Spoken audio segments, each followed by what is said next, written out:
আসসালামু আলাইকুম। সংবাদে আপনাদের সবাইকে স্বাগত জানাচ্ছি। আমি ফিরোজ তোহা। শুরুতেই সংবাদ শিরোনাম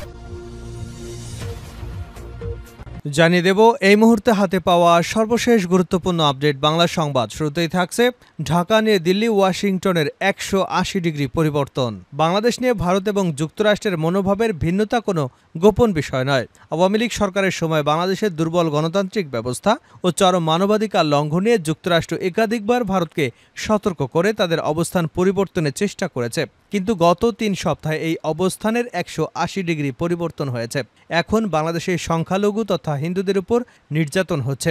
এই বিষয়টি নিয়ে যুক্তরাষ্ট্রের কাছে অভিযোগ করেছে ভারত। মার্কিন প্রেসিডেন্ট জো বাইডেন এবং ভারতের প্রধানমন্ত্রী নরেন্দ্র মোদীর মধ্যে সোমবার এক ফোন আলাপের পর দিল্লি এক সংবাদ বিজ্ঞপ্তিতে জানায় যে বাংলাদেশের পরিস্থিতি নিয়ে দুই নেতা উদ্বেগ প্রকাশ করেছেন এবং আইনশৃঙ্খলা পুনঃপ্রতিষ্ঠা করা, সংখ্যালঘু বিশেষ করে হিন্দুদের নিরাপত্তা নিশ্চিতের উপর জোর দিয়েছেন।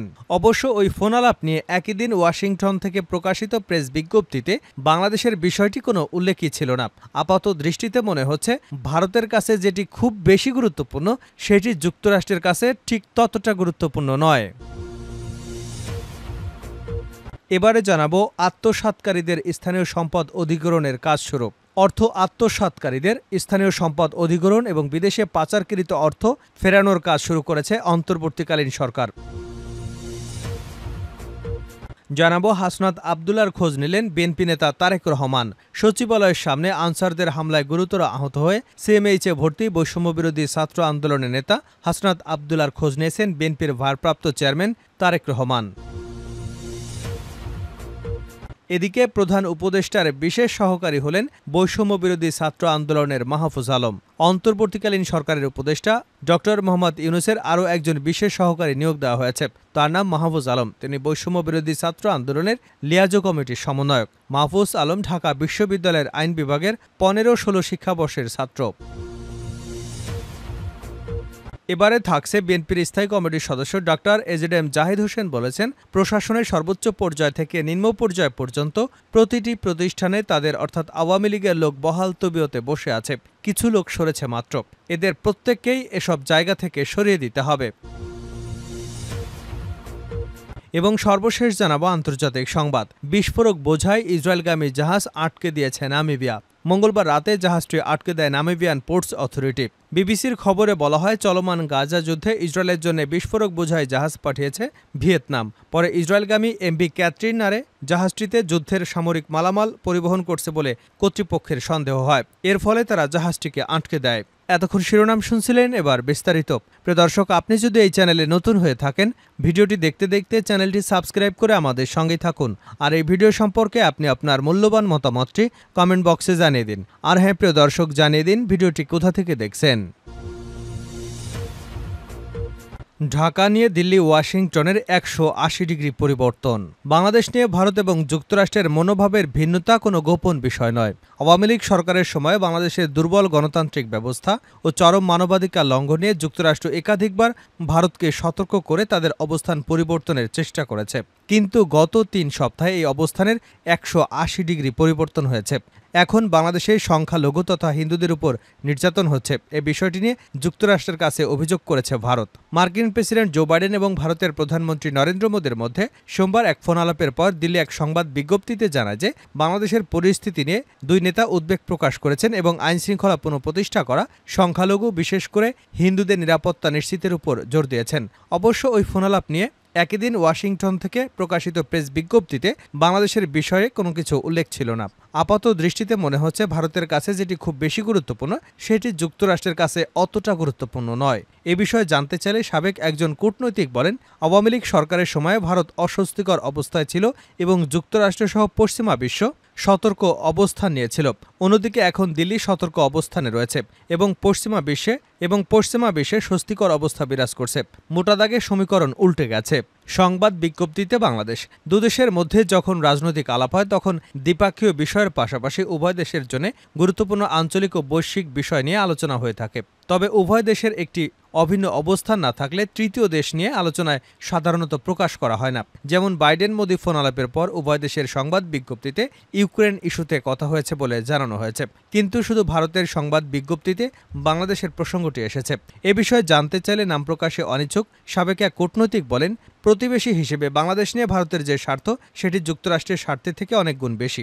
বাংলাদেশকে কেন্দ্র করে ভারতের নিরাপত্তা, পানি বণ্টন, মানুষে মানুষে যোগাযোগ সহ বিভিন্ন স্বার্থ রয়েছে, যা যুক্তরাষ্ট্রের জন্য প্রযোজ্য নয়। ফলে বাংলাদেশ নিয়ে ভারতের প্রতিক্রিয়া অন্য যে কোনো দেশের থেকে বেশি হবে, এটাই স্বাভাবিক, এবং সেটির প্রতিফলন হচ্ছে সংবাদ বিজ্ঞপ্তিতে এককভাবে বাংলাদেশের বিষয়টি উল্লেখ করা। দক্ষিণ এশিয়ার বিভিন্ন সময়ে প্রতিবেশীদের সঙ্গে ভারতের সম্পর্কের টানাপোড়েন গেছে। পাকিস্তানের সঙ্গে দীর্ঘদিনের বৈরী সম্পর্কের পাশাপাশি মালদ্বীপ, শ্রীলঙ্কা বা নেপালের সঙ্গেও বিভিন্ন সময় ভারতের সম্পর্কের অবনতি দেখা গেছে। এই অঞ্চলে গুরুত্বপূর্ণ সম্পর্কের ক্ষেত্রে ভারতের কূটনৈতিক একমাত্র সফল উদাহরণ ছিল বাংলাদেশ, এবং সেটিরও অবনতি হয়েছে আওয়ামী লীগ সরকারের পতনের পরে। এ বিষয়ে আরেক সাবেক রাষ্ট্রদূত বলেন, গত 15 বছরে আওয়ামী শাসন আমলে বিভিন্ন সময় রাজনৈতিক বা অন্য কোনো অস্থিরতা ছিল, এবং তখন ভারতের অবস্থান ছিল একটি দেশের অভ্যন্তরীণ বিষয়। কিন্তু সাম্প্রতিক পট পরিবর্তনের পর ভারত প্রকাশ্যে উদ্বেগ প্রকাশ করছে। তিনি আরও বলেন, ভারতের প্রকাশ্য উদ্বেগে তাদের সংবাদ মাধ্যম প্রচার হচ্ছে, কিন্তু ভারত যদি প্রকাশ্যে উদ্বেগ প্রকাশ না করত তবে হয়তো সংবাদ মাধ্যম ভারতের কূটনৈতিক ব্যর্থতার খবর অধিক করে ছাপা হতো। বার্তা দিচ্ছে দিল্লি। দীর্ঘদিন বাংলাদেশের ক্ষমতায় যারা ছিল তাদের সঙ্গে অত্যন্ত নিবিড় সম্পর্ক বজায় রেখেছে ভারত, এবং ভিন্ন কোনো পক্ষের সঙ্গে সম্পর্কের বিষয়টি গুরুত্বের সঙ্গে নেয়নি দিল্লি। ফলে বাংলাদেশের রাজনৈতিক সম্পর্ক রক্ষার ক্ষেত্রে এক ধরনের শূন্যতার মধ্যে রয়েছে ভারত। এ বিষয়ে আরেক সাবেক কূটনৈতিক বলেন, প্রকাশ্যে উদ্বেগ জানানোর মাধ্যমে আওয়ামী লীগকে তারা বার্তা দিচ্ছে যে দিল্লি এখনও তাদের পাশে আছে। আত্মসাৎকারীদের স্থানীয় সম্পদ অধিগ্রহণের কাজ শুরু, প্রধান উপদেষ্টার কার্যালয়। অর্থ আত্মসাৎকারীদের স্থানীয় সম্পদ অধিগ্রহণ এবং বিদেশে পাচারকৃত অর্থ ফেরানোর কাজ শুরু করেছে সরকার। বুধবার অন্তর্বর্তীকালীন সরকারের প্রধান উপদেষ্টার কার্যালয় থেকে পাঠানো এক সংবাদ বিজ্ঞপ্তিতে এ তথ্য জানানো হয়েছে। এতে বলা হয়েছে, ব্যাংকগুলোর নতুন ব্যবস্থাপনা কর্তৃপক্ষ, বাংলাদেশ ব্যাংকের আর্থিক গোয়েন্দা বিভাগ, BFIU, পুলিশের সিআইডি, দুদকের সহায়তায় আত্মসাৎকারীদের স্থানীয় সম্পদ অধিগ্রহণ এবং বিদেশে পাচার করা অর্থ প্রত্যাবাসনের মাধ্যমে আত্মসাৎ করা অর্থ পুনরুদ্ধারে কাজ শুরু হয়েছে।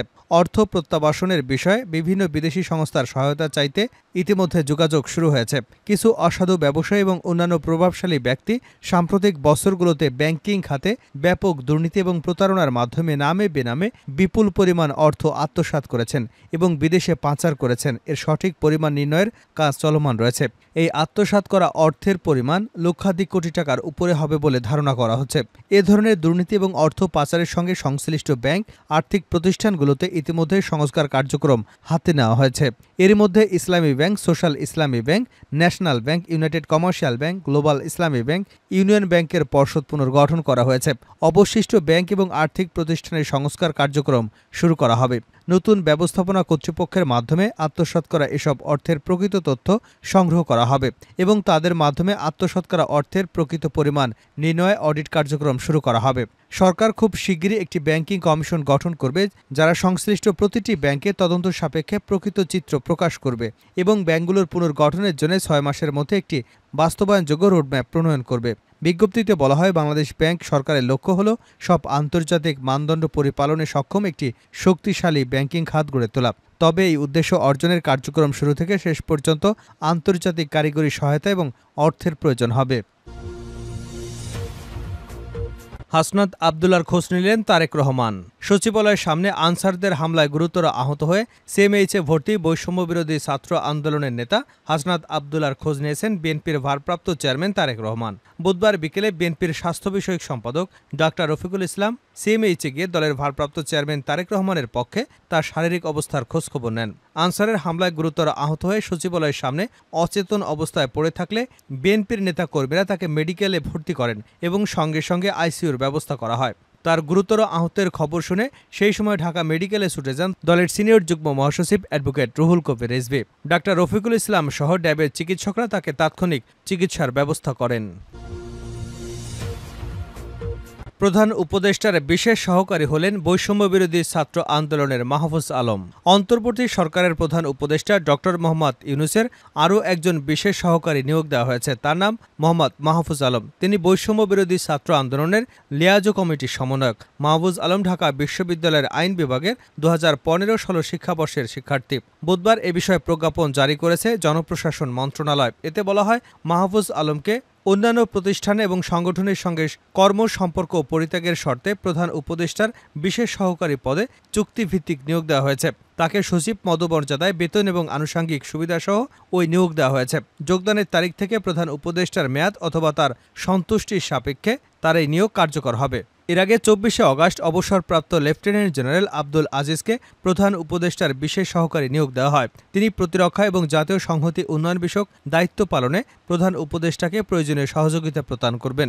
বিশেষ সহকারী পদে থাকাকালীন আব্দুল হাফিজ উপদেষ্টা পদমর্যাদা, বেতন ভাতা, আনুষঙ্গিক সুযোগ সুবিধা পাবেন। ছাত্র জনতার আন্দোলনের মুখে গত 5 অগাস্ট আওয়ামী সরকারের পতন হয়। এরপর 8 অগাস্ট নোবেল বিজয়ী অর্থনীতিবিদ ডক্টর মোহাম্মদ ইউনূসকে প্রধান উপদেষ্টা করে অন্তর্বর্তীকালীন সরকার গঠন করা হয়। এই সরকারের উপদেষ্টা হিসেবে আছেন বৈষম্যবিরোধী ছাত্র আন্দোলনের 2 সমন্বয়ক মোহাম্মদ নাহিদ ইসলাম এবং আসিফ মাহমুদ সজীব ভুঁইয়া। দুজনই ঢাকা বিশ্ববিদ্যালয়ের শিক্ষার্থী। এত কম বয়সে অন্তর্বর্তী সরকারের উপদেষ্টা হবার মধ্য দিয়ে বাংলাদেশের ইতিহাসে নতুন নজির গড়েছেন তারা। শেষ করছে আন্তর্জাতিক সংবাদ দিয়ে। বিস্ফোরক বোঝায় ইসরায়েলগামী জাহাজ আটকে দিয়েছে নামিবিয়া। মঙ্গলবার রাতে জাহাজটি আটকে দেয় নামিবিয়ান পোর্টস অথরিটি। বিবিসির খবরে বলা হয়েছে, চলমান গাজা যুদ্ধে ইসরায়েলের জন্য বিস্ফোরক বোঝাই জাহাজ পাঠিয়েছে ভিয়েতনাম। পরে ইসরায়েলগামী এমবি ক্যাথরিন নামের জাহাজটিতে যুদ্ধের সামরিক মালামাল পরিবহন করছে বলে কর্তৃপক্ষের সন্দেহ হয়। ফলে তারা নামিবিয়ায় নোঙর করার অনুমতি দেয়নি। নামিবিয়ার আইনমন্ত্রী ইনোব ডাউসাব বলেছেন, ওই জাহাজে ইসরায়েলের জন্য নির্দিষ্ট বিস্ফোরক দ্রব্য ছিল, ফলে জাহাজটিকে নোঙর করতে দেওয়া হয়নি। ভিয়েতনাম থেকে রওনা হওয়া জাহাজটি উত্তরের ভূমধ্যসাগরের দিকে যাওয়ার আগে ওয়ালভিস উপসাগরে ডক করার অনুরোধ করেছিল। ওয়ালভিস বে নামিবিয়ার বৃহত্তম বাণিজ্যিক বন্দর। এটি আফ্রিকার মহাদেশের পশ্চিম দিকে অবস্থিত। প্রতিবছর প্রায় 900টি জাহাজ এবং প্রায় 8 মিলিয়ন টন কার্গো পরিচালনা করে নামিবিয়া পোর্টস অথরিটি।